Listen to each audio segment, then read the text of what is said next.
Welcome back to LearnPianoLive.com. My name is Jamin, and as you can tell from the countdown clock, the lesson is about to get started. In case you're new with this, there's a few things I'd like to show you to help you throughout the lesson. These lessons are always guided and shaped by your questions, and if you're live with us today, there's a couple different ways you can do that. One is in the public live chat, and the other is the Ask Jamin a Question button, where you can ask me a question privately, and I won't share your identity in case you're afraid that your question is stupid. But it's not. If you're in the archives, though, then just open up the survey. At the end of that, there's a place where you can ask your question. I will say I frequently get questions from students in the archives watching a lesson from 6 months ago, and I have no idea what they're talking about. So please try to be as specific as possible. If you're watching this at LearnPianoLive.com, there should be a PDF and an MP3 button right next to this video. The PDF will often have additional video links inside, so you can get more in-depth instruction on each of the topics. And if you're the kind of person who likes to print out the PDF so you can make the same notes on your physical version as I'm making during the lesson, now would be the time to do that. The MP3 is just a play-along track so you can practice more after the lesson. In traditional lessons, a teacher is going to actually present some new concept for maybe 5 or 10 minutes every couple weeks. The rest of the time is going to be spent applying and refining those concepts. Well, here I'm spouting off hours of new information every week, so it's totally unreasonable to expect you to actually absorb all of that. Instead, the goal of these live lessons is for you to find some little nugget of something that makes sense but is a bit of a challenge, and for you to go practice it, because practice is where all the improvement's going to happen. So don't feel bad if you have to leave the live lesson when you find that little thing that you're going to practice. And of course, if I'm going too fast, you can always rewind the live lessons or replay in the archives as much as you want. If these live lessons start feeling random or meandering, it's because they are, on purpose. So if you're the kind of person who wants classical training with a step-by-step method, then you're going to want to check out Kloppel Academy on the website. It's included in your live lesson subscription, so you can do both or either. And the upper levels are seriously hard work, but it's going to take you all the way from ground zero all the way up to being ready to enter any major music college as a piano major in classical or jazz.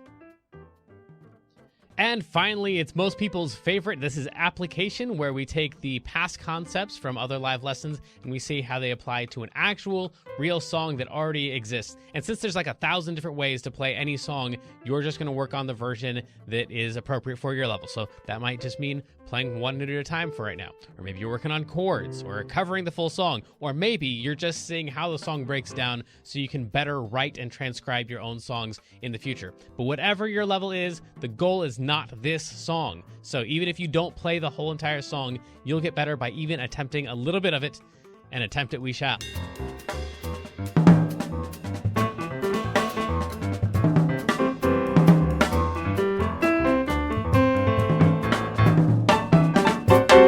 Welcome back, everybody. I am Jamin, and these are our camera operators and chat moderators, Jazzy James and the incomparable Kendra. How's it going? Guess what? I'm doing great, but guess what? I got to go to homecoming yesterday, and my voice is a little bit gone. Not from that, kind of, but like it just randomly went away. I actually didn't really scream that much. Okay. But in order to talk to people, you had to yell, which didn't help my predicament already. So what grade is this?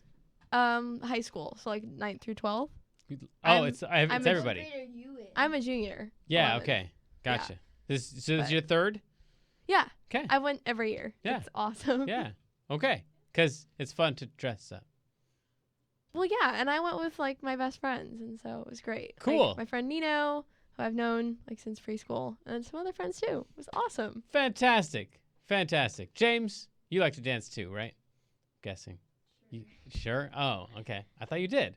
I don't know. Not you like dance, but like dance. To move while music is playing. Never mind. Okay. Well, let's play while music is playing. Today we're doing Sam Smith's Stay With Me, the chorus from that. So along with the track, it would sound something like this. And we can do the synth on this too if you want.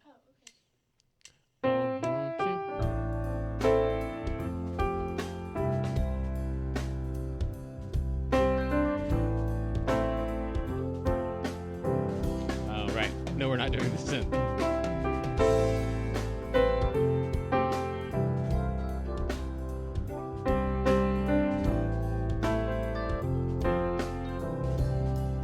that's the goal for today. I think you can pick up a lot of that.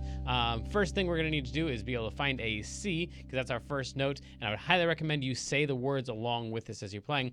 To find a C, you just take any group of 2 black notes, not a group of 3 like those ones, but any group of 2. You take the lower one, the one that's on the left, and you drag it even farther to the left, and you land on a C every single time. So we've got the C right there, and the second note is going to be an E, so it's going to be not the next note to it, because that'd be a D, but the one after that, so it's going to be a C, and then an E. O, won't. And then the next one's going to be a G, which is just a skip away as well. So in my head, it starts on a C, and then you skip up, and then you skip up, and then you're going to go one note above that. So that's going to be stay. That'd be, oh, won't you stay? And then you're going to just come back down the same way you got up. We're on an A for stay. Then we're going to come back down to a G, and then an E, and then a C is going to be the next note right over here. So C, and then we're already on our way through like the half of the song at that point, because you're all I need. Is just C, D, E, C, C. This next one is very similar to the first part. This ain't love instead of oh, won't you. The truth is, in a lot of them, he's got a C that happens right here, but just the lyrics for this particular verse don't allow for a C right there. But you could throw in a C right there, so it just pretty much mirrors the first line. Oh, won't you stay with me, 'cause you're all I need. This ain't love. And then this one right here, we're going to go one note higher before we walk down the same way we came up. Those notes right there are clear to see. This ain't love, it's clear to see. And then this bottom part is all of that is the exact same as that. And so we have a similar situation here at the beginning of the line where this one has an extra C and this one does not. So you could put an extra C on that one or just ignore that one to make both lines the same. So then really it's just like 1 or 2 lines you have to learn, and then you can just repeat the different sections. But technically for these lyrics, those are the notes that would fit. Along with the track, it would sound something like this. You can either go ahead and play along with me here or just use this as a play along later on in the archives. Starting on a C. Oh, won't you stay with me? 'Cause you're all I need. This ain't love, it's Christmas. Oh, won't you stay with me?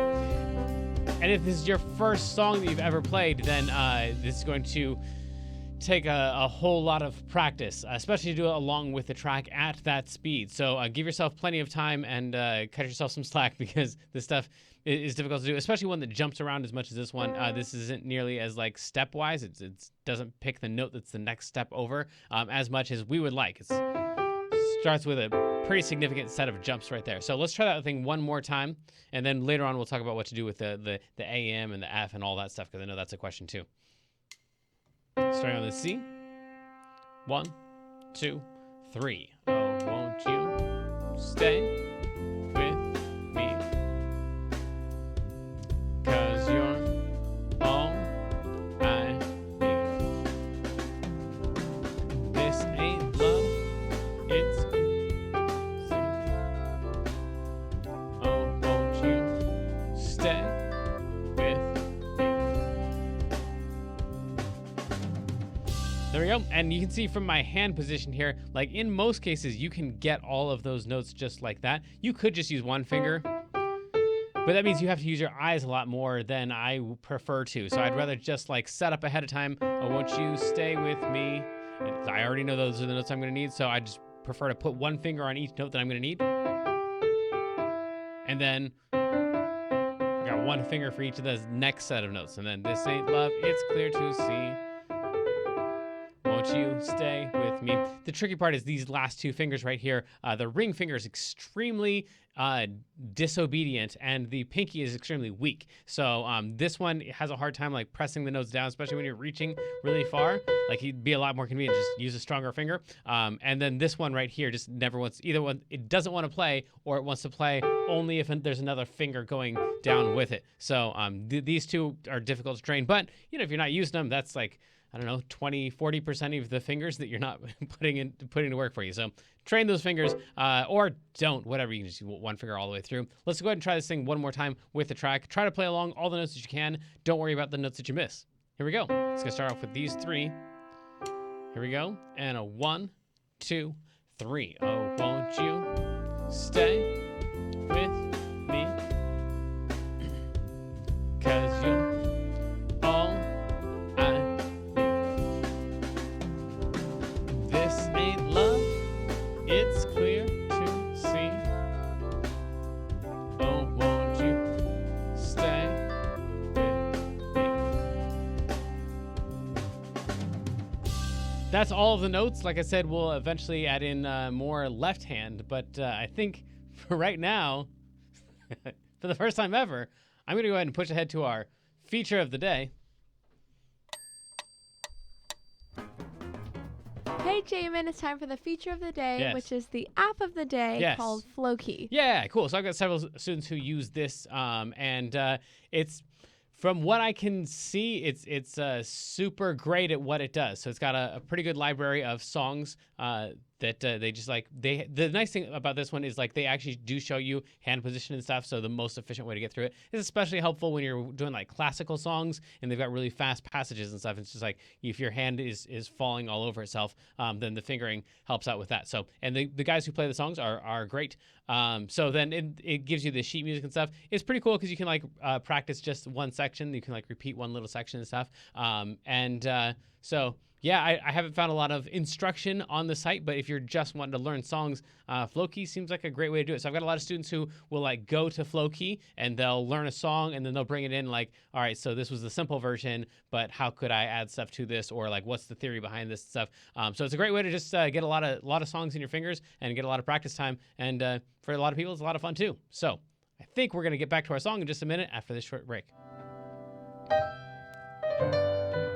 So sadly, the lesson preview has come to an end, and it's time to say goodbye to everyone watching the free streams. Of course, paying subscribers at learnpianolive.com can continue watching this lesson and several hundred others like it in the archives. So come on over and check us out, and if you like what you saw, at least like and subscribe, and then tell your friends to head on over to learnpianolive.com to start enjoying this journey with us.